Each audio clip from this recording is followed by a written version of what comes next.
बच्चों, बहिष्कोण प्रमेय हम इसको कई बार पढ़ चुके हैं, लेकिन इस चैप्टर में हमें इस पर आधारित कई सवाल हैं यह सिद्ध करने के लिए।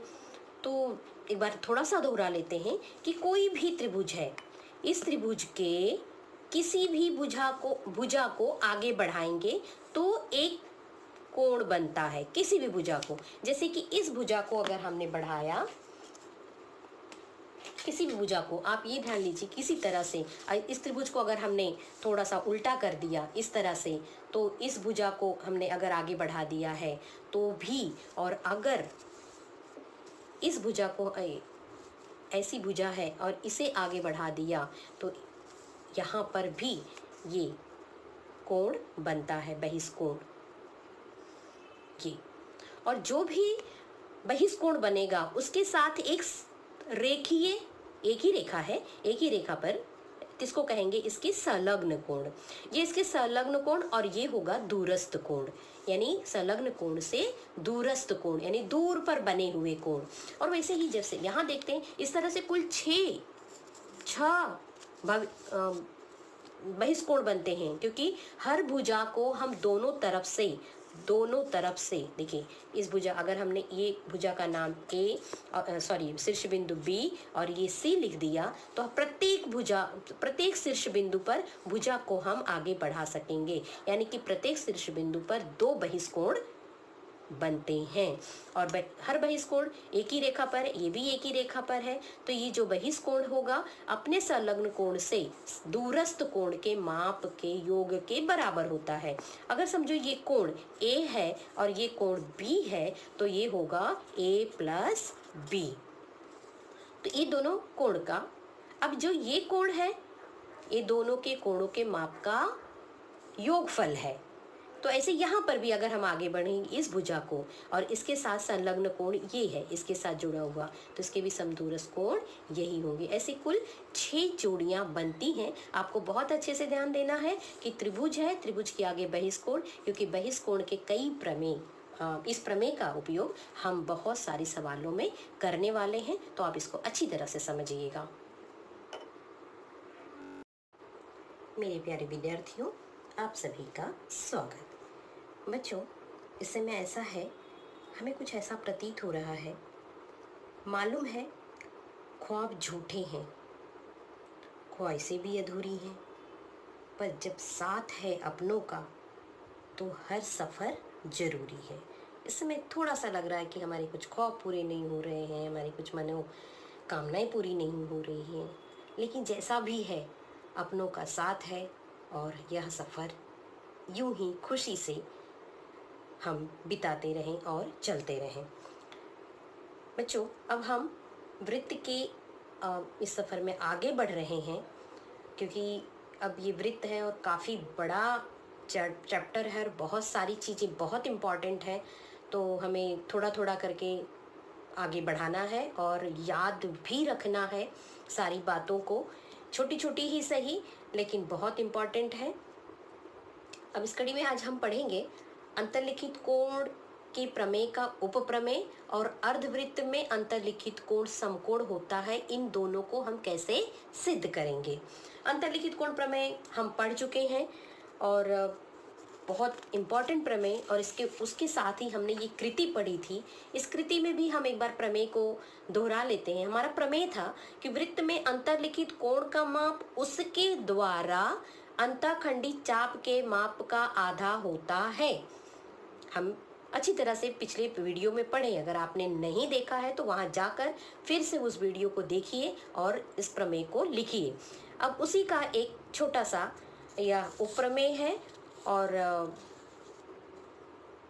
दो प्रमेय है, वो दोनों उपप्रमेय हम पढ़ेंगे।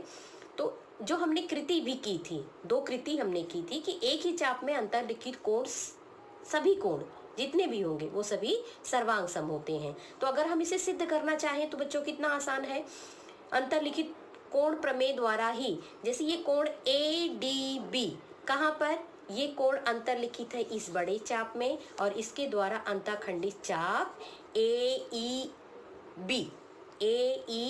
है। ये सारे कोणों द्वारा यह है अंतःखंडित चाप। सारे कोण इसी अंतःखंडी चाप है, तो एक ही अंतःखंडी चाप है, तो इन सारे कोणों का माप क्या होगा, इसी अंतःखंडी चाप के माप का आधा होगा। तो एक ही चाप खंडित करते हैं, एक ही चाप अंतर खंडित करते हैं, एक ही चाप में अंतर लिखित है। अगर ऐसा कोई भी सवाल आता है तो हम अंतर्लिखित कोण प्रमेय से इसको सिद्ध कर सकते हैं कि कोण AFB बराबर आधा होगा मेजर चाप AEB के अंतर्लिखित कोण प्रमेय के द्वारा। वैसे ही इसे भी हम सिद्ध कर सकते हैं। यहाँ पर दो कोण बना है और ये व्यास है, व्यास का मतलब है कि ये अर्धवृत्त है, अर्धवृत्त का माप 180 अंश होता है। अब कोण, अब इसका कुछ हम नाप यहाँ भी यक्स रख लेते हैं, तो कोण PRQ आधा होगा चाप PXQ के, PXQ के, और PXQ का माप कितना है, 180 है, तो आधा 180 का 90, यानी कि ये कोण 90। तो दोनों एक ही चाप में अंतर्लिखित हैं, इसी चाप के आधा है, तो दोनों कोण 90 होंगे और सर्वांग सम भी होंगे। तो अर्धवृत्त में अंतर्लिखित कोण समकोण होते हैं। अभी जो इससे हमने समझ लिया है, इसी कृति के आधार पर हमने प्रैक्टिकल करके भी देख लिया है, क्योंकि जो हम लिखेंगे और नाप के देखेंगे, बनाएंगे भी और नाप के भी देखेंगे, तो वो चीज़ हमारे दिमाग में फिक्स हो जाती है और हमारे एकदम बिल्कुल याद भी हो जाएगा कि एक ही चाप में अंतर्लिखित कोण सर्वांग सम होते हैं और अर्धवृत्त में अंतर्लिखित कोण समकोण होते हैं। चलो अब इसी पे आधारित दो उप प्रमेय हैं, हम उसे सिद्ध कर लेते हैं। तो है अंतर्लिखित कोण के प्रमेय का उपप्रमेय है, एक ही चाप में अंतर्लिखित सभी कोण सर्वांग सम होते हैं। आकृति आपकी किताब में दी हुई है। मैंने आकृति को थोड़ा उल्टा इसलिए कर दिया है कि अगर छोटा सा सवाल आपके सामने आता है, किसी भी रूप में आता है, तो उल्टा सीधा आकृति हमें नहीं देखनी है, हमें सिर्फ कोण का नाम देखना है और उसके द्वारा खंडित चाप का नाम देखना है। और हम लिख सकते हैं, तो हमें कोण पहचानने आना चाहिए और उसके द्वारा खंडित चाप को पहचानना आना चाहिए। जब हमें पहचान में आ जाएगा तो हम उसको अच्छी तरह से लिख सकेंगे। तो चलो पहले हम लिखते हैं अंतर्लिखित कोण प्रमेय के पहला वाला। अंतर्लिखित कोण के प्रमेय का उप प्रमेय है पहला और इसका कथन है, एक ही चाप में अंतर्लिखित कोण सर्वांग सम होते हैं। एक ही चाप में अंतर्लिखित सभी कोण, चाहे वो 2 हो, 4 हो, 6 हो, कितने भी हो सकते हैं, वो सभी सर्वांग सम होंगे। तो दत्त क्या दिया है, सी केंद्र वाले वृत्त में कोण PQR तथा कोण PSR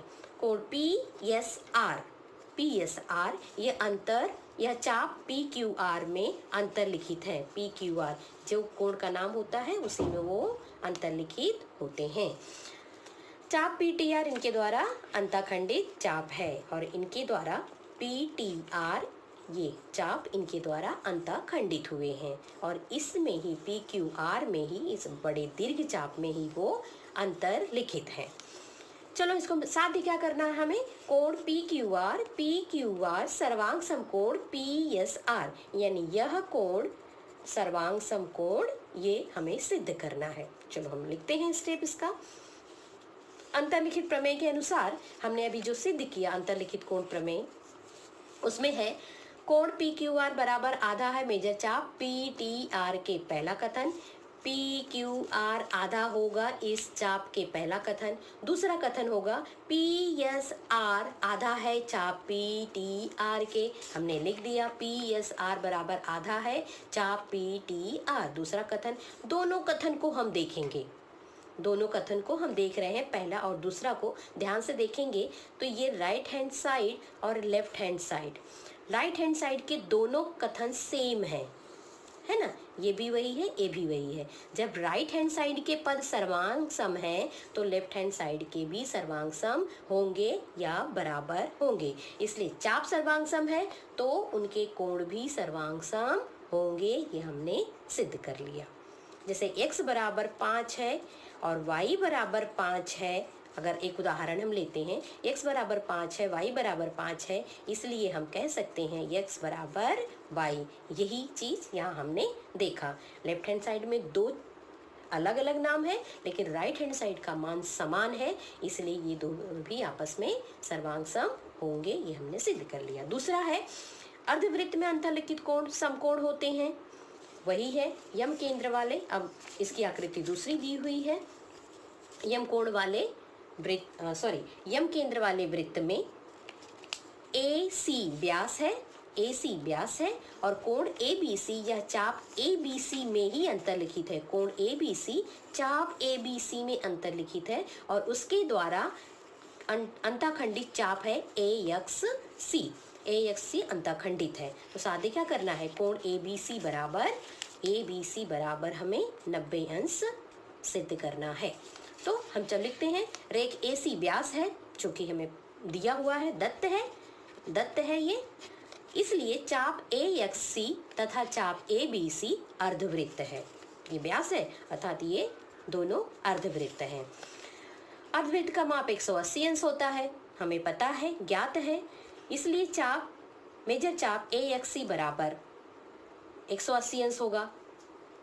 अब अंतर्लिखित कोण प्रमेय द्वारा मेजर एंगल ABC बराबर आधा होगा मेजर चाप AXC के, ABC आधा होगा इस चाप के, और इस चाप का माप कितना है 180 अंश, इसलिए major angle ABC equal to half, 90 काट दिया तो ये आ गया हमारा 90 जो हमें सिद्ध करना था। अब बच्चों अगर अभी तो ये तो सिंपल है कि ये अर्धवृत्त है, ये 90 आ गया। अगर इस सवाल में हम लेते हैं, अगर इस कोण का माप 60 है तो हमारा चाप कितना होगा। मैंने पहले कहा कोण आधा होता है, चाप ज्यादा होता है, यानी कि जो ज्यादा माप होगा वो चाप होगा और उसका आधा 60 होता है। तो याद रखने के लिए कोण का माप आधा होता है जबकि चाप ज्यादा होता है, तो आपको याद रहेगा कि इसका डबल होता है, 120 हो जाएगा।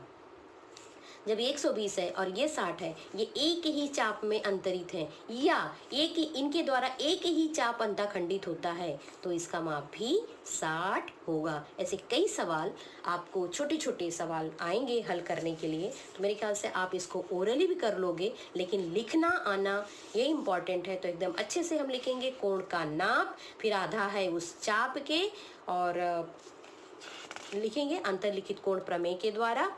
और यही वाक्य आपको याद रखना है, अंतर्लिखित कोण का माप किसी भी वृत्त में अंतर्लिखित कोण का माप उसके द्वारा अंतःखंडित चाप के माप का आधा होता है। इस चीज को आप याद रखिएगा और इस पे आधारित कई सवाल हम हल करेंगे आगे जाकर एक्सरसाइज में। तो यही बात आपको बार बार वही वाक्य पढ़ने से, सुनने से हमें वो याद हो जाता है। तो फिर से एक बार रिपीट करती हूँ, एक ही चाप में अंतर्लिखित सभी कोण सर्वांग सम होते हैं, अर्धवृत्त में अंतर्लिखित कोण समकोण होते हैं, और हमारा अंतर्लिखित प्रमेय है वृत्त में अंतर्लिखित कोण का माप उसके द्वारा अंतःखंडित चाप के माप का आधा होता है। तो बच्चों ये और अंतर्लिखित कोण प्रमेय रिवाइज करते रहिए और मिलते हैं अगले वीडियो में। तब तक खुद को प्रेरित करते रहिए, गणित को लिखकर, समझकर पढ़ते रहिए। थैंक यू बच्चों।